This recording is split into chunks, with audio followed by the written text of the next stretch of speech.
ಭಾರತ ಮತ್ತು ಪಾಕ್ನ ಮಧ್ಯೆ ಕದನ ವಿರಾಮ ಮುಂದುವರೆದಿರುವಂತಹದ್ದು. ಮೇ 18ರವರೆಗೂ ಕೂಡ ಕದನ ವಿರಾಮವನ್ನು ಮುಂದುವರಿಕೆ ಮಾಡಲಾಗಿದೆ. ಪಾಕ್ನ ಉಪ ಪ್ರಧಾನಿ ಇಶಾಕ್ ದಾರ್ ಈ ಕುರಿತಂತೆ ಹೇಳಿಕೆಯನ್ನು ಕೂಡ ರಿಲೀಸ್ ಮಾಡಿದ್ದಾರೆ. ಕದನ ವಿರಾಮಕ್ಕೆ ಭಾರತದ ಕಾಲನ್ನ ಪಾಕಿಸ್ತಾನ ಹಿಡಿದಿತ್ತು. ಭಾನುವಾರದವರೆಗೂ ಕೂಡ ಒಪ್ಪಂದವನ್ನ ಪಾಕಿಸ್ತಾನ ಮುಂದುವರೆಸಿದೆ ಅನ್ನೋದನ್ನ ಪಾಕಿಸ್ತಾನದ ಉಪ ಪ್ರಧಾನಿಯೇ ಹೇಳಿರುವಂಥದ್ದು. ಯಾವಾಗ ಭಾರತದಿಂದ ಮಿಸೈಲ್ಸ್ ಅಟ್ಯಾಕ್ ಆಯಿತು, ಏರ್ಬೇಸ್ಗಳನ್ನು ಧ್ವಂಸ ಮಾಡುವಂತಹ ಕೆಲಸ ಆಯಿತು, ತತ್ಕ್ಷಣಕ್ಕೆ DGMOಗಳನ್ನು ಕಾಂಟ್ಯಾಕ್ಟ್ ಮಾಡಿ ಸದ್ಯಕ್ಕೆ ಯುದ್ಧವನ್ನು ನಿಲ್ಲಿಸಿ, ನಾವು ಶಾಂತಿ ಮಾತುಕತೆಗೆ ಸಿದ್ಧರಿದ್ದೇವೆ ಅನ್ನುವಂತಹ ಮಾತನ್ನು ಪಾಕಿಸ್ತಾನ ಆಡುತ್ತೆ. ಭಾರತದ ಕಾಲನ್ನು ಹಿಡಿಯುವಂತಹ ಕೆಲಸವನ್ನು ಮಾಡುತ್ತೆ. ಅದಾದ ಮೇಲೆ ಅಧಿಕೃತವಾಗಿ ಕದನ ವಿರಾಮ ಘೋಷಣೆಯಾಗಿ ಬ್ಯಾಕ್ ಟು ಬ್ಯಾಕ್ DGMOಗಳ ಮೀಟಿಂಗ್ ಆಗಿತ್ತು.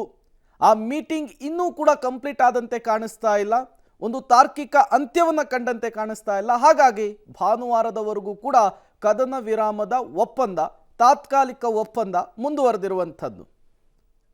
ಮತ್ತಷ್ಟು ಡೀಟೇಲ್ಸ್ ಕೊಡ್ತಾರೆ ಶಬೀರ್, ನೇರ ಸಂಪರ್ಕದಲ್ಲಿ ಜಾಯ್ನ್ ಆಗಿದ್ದಾರೆ. ಶಬೀರ್, ಈಗ 18ನೇ ತಾರೀಕು ಅಂದರೆ ಭಾನುವಾರದವರೆಗೂ ಕೂಡ ಈ ಕದನ ವಿರಾಮವನ್ನು ಮುಂದುವರೆಸಲಾಗಿದೆ. ಅಂದರೆ ಮುಂದಿನ ದಿನಗಳಲ್ಲಿ ಮಾತುಕತೆ ಸಕ್ಸಸ್ ಆಗಲಿಲ್ಲ ಅಂದರೆ, ಹೊಂದಾಣಿಕೆ ಆಗಲಿಲ್ಲ ಅಂದರೆ ಮತ್ತೆ ಏನೆಲ್ಲ ಬೆಳವಣಿಗೆಗಳು, ಬೇರೆ ರೀತಿಯ ಬೆಳವಣಿಗೆಗಳನ್ನು ನಿರೀಕ್ಷೆ ಮಾಡಬಹುದಾ, ಹೇಗೆ ಅಂಥೇಳಿ?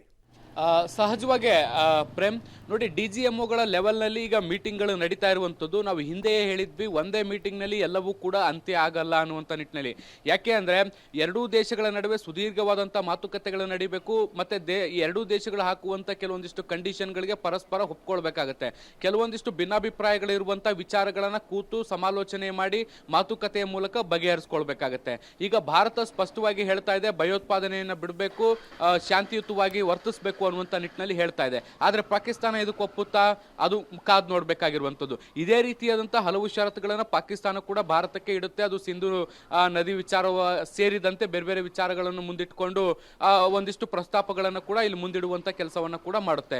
ಸೊ ಈ ಮಾತುಕತೆಗಳು ನಡಿಬೇಕು ಅಂದರೆ ಸುದೀರ್ಘವಾದಂಥ ಸಮಯ ಹಿಡಿಯುತ್ತೆ.